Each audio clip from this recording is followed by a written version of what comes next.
Megan Hunter's Days of Light calls itself philosophical, but what is that philosophy? Now, I am a philosopher. I have a work of fiction coming out on October 21st, Where We've Made It Dark, which comps her debut novel, And We Start From, which I love.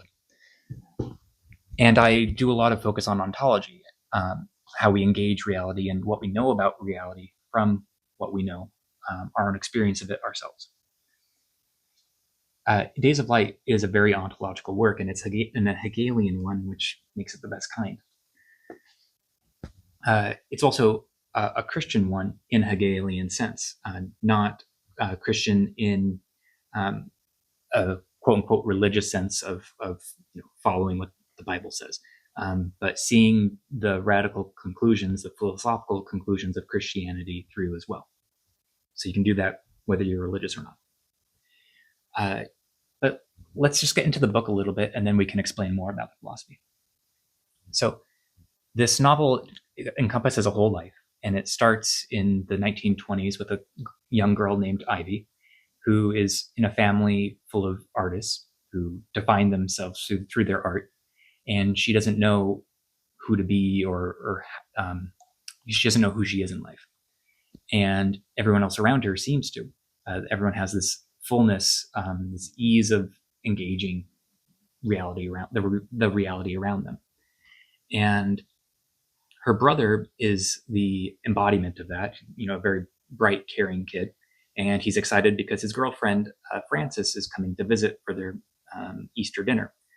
And everything's going great until at the end, Ivy and Joseph go swimming, and Joseph drowns while Ivy is mystified by this vision of intense light that just appears to her while she's swimming, and she doesn't hear her brother drowning. So we jump to his funeral, and we get the intense, not exactly suffering, but the intense dearth of his absence. And in that, Ivy ends up clinging to their family friend, a man named Bear, who's in his early 40s. So he's a wrong love object for her, but she ends up clinging to that love, and in a feminist mode, forming herself through her relationship with Bear that forms during that funeral, which is a long day. So her conclusion about reality from there is it doesn't matter what one does with life, so she'll elect to build a life with Bear, to marry Bear. And we see how she needs that to end up forming an identity for herself. And we get that identity in the next chapter while she and Bear have kids, and there's a mismatch to it. It seems almost impossible that she's a mother at this point. But she still clings to that.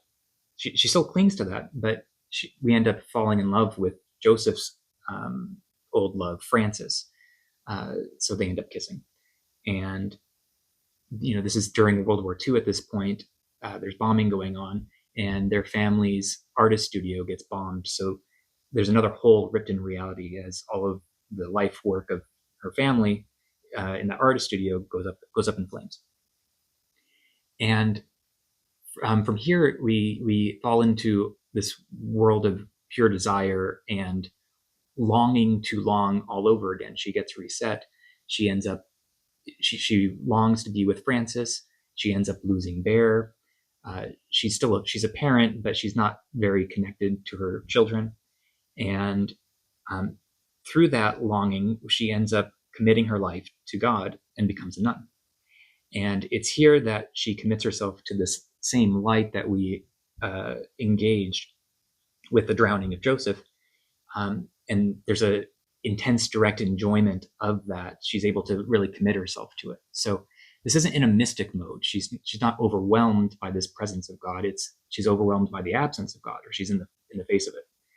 And she models herself after a mystic who isn't a mystic in the sense of being, caught up in rapturous divinity, but who's a dishwasher.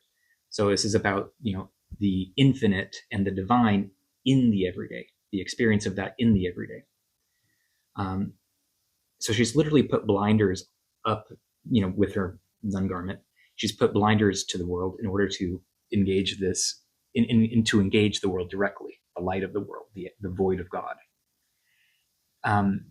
But just as Joseph was a vanishing mediator to her relationship with Francis, so Joseph was the figure who brought Ivy and Francis together, made that possible, and he made it possible by absenting, right, by going away. But the work wasn't complete. Both Ivy and Francis end up marrying and having families, and not being able to truly be together. And later in life, in her 50s or so, her mother is ailing and is going to pass away. So Ivy leaves the nunnery to visit home. Through that, she returns to Francis, who has now left her husband. Francis, who denied them being together, even though when there was a small chance to. She returns to Francis and fully commits herself to Francis again, and leaves being a nun.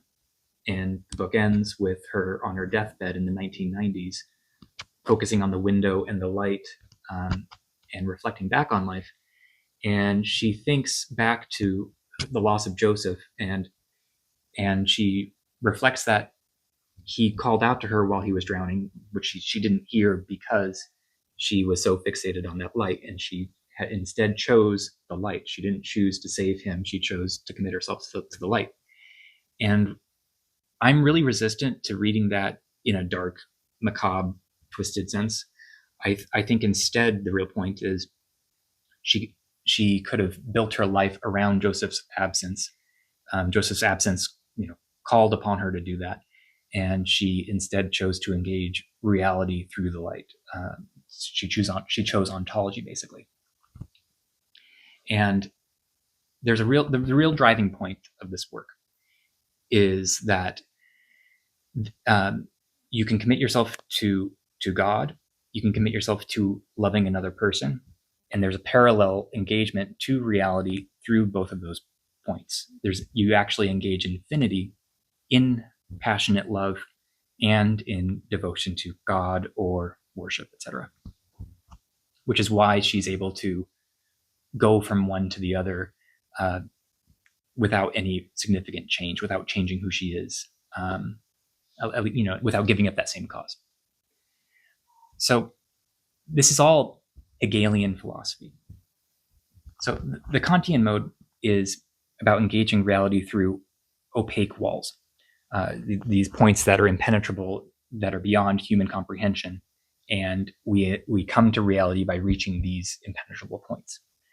The Hegelian response to that is viewing those impenetrable points as part of reality itself as well, that these are points that we ourselves set into reality, that were you to get to the other side of something impenetrable, all that would be there won't be any mystic secrets.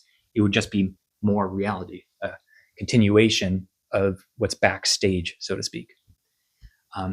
And this is a point that this book carefully makes in its various reflections on reality. It's about engaging the infinity in the everyday, and the way in which we do this is through love, passionate, particular attachment, love in particular. So there's a revolt against agape as a general sense of love. So this is the Jesus's point about coming to divide families. Like, you have to abandon your family for your very love for me. It's that sort of intensity. So we get that in a mode with Bear, but we come to it fully with Frances, how she engages reality through her love with Francis. So the temptation to fall into what's beneath reality, to fall into the gyre of the cosmos, is there. During the funeral for her brother, she goes back into the water and almost drowns, and from there gets submerges herself in the oceanic feeling. And when she's pulled out of that, we get this intense embodiment. This she vomits, she gets cleaned up, she gets basically in a hospital bed. So the lesson there is it's with that embodied connection that we actually engage the world drowning ourselves in the world doesn't get us anywhere. Um, there's another brief line where Jesus weeps with you. This is another huge Hegelian point. The point at which God Himself is rent along with reality. So again, like the embodiment of Christ. So that what's really lovely about this book is it's just a very careful exploration of the horizons of reality in our everyday life. The ways in which holes get rent in our experience of reality, which shows that reality is something phantasmatic. We engage it through our fantasies, our way of processing meaning. So again, her family, who are artists, who have their way of engaging the world, and how that gets torn apart, but then rebuilds again. They just rebuild the studio and become artists again. With Ivy's own life, she forms herself through her loves, but after forming herself through her loves, she moves on and falls into desire again. She becomes she gets her love object, whether that's Bear or Francis, and that's enough to change who she is, but she still needs to keep moving on. She still needs to maintain her engagement of reality, which is what leads her towards the light, dedicating herself to the light, so to speak. There's also a questioning of, is this the Holy Spirit who, on Easter Sunday comes to visit and take away her brother? Her brother's body, by the way, is totally absent and missing. So there's this, zombie effect to this dread of the dead not being properly buried and returning, which is always wonderful and again very ontological. It's how we engage reality. That's why zombies are so important. That's why I wrote about them. But the key statement of Days of Light is that we simply persist, and we persist in the mundane, and the mundane is our experience of reality. So these horizons that we ourselves set. This is a point of the book as well. That's how we engage reality, and the infinite is present in our passionate love, our attachment to one another. So that is my look into Days of Light. It's something that one could really write a nice paper on. Really impressive work. I can't recommend it more. So this is why Days of Light is a privileged sort of philosophy. Ontology is worth talking about in straight philosophy, but it's through art that you can actually start palpating these contours and experiencing them yourself, the reader. It's why so much fiction is worth thinking about as philosophy, and Megan Hunter really did it. She did a great work.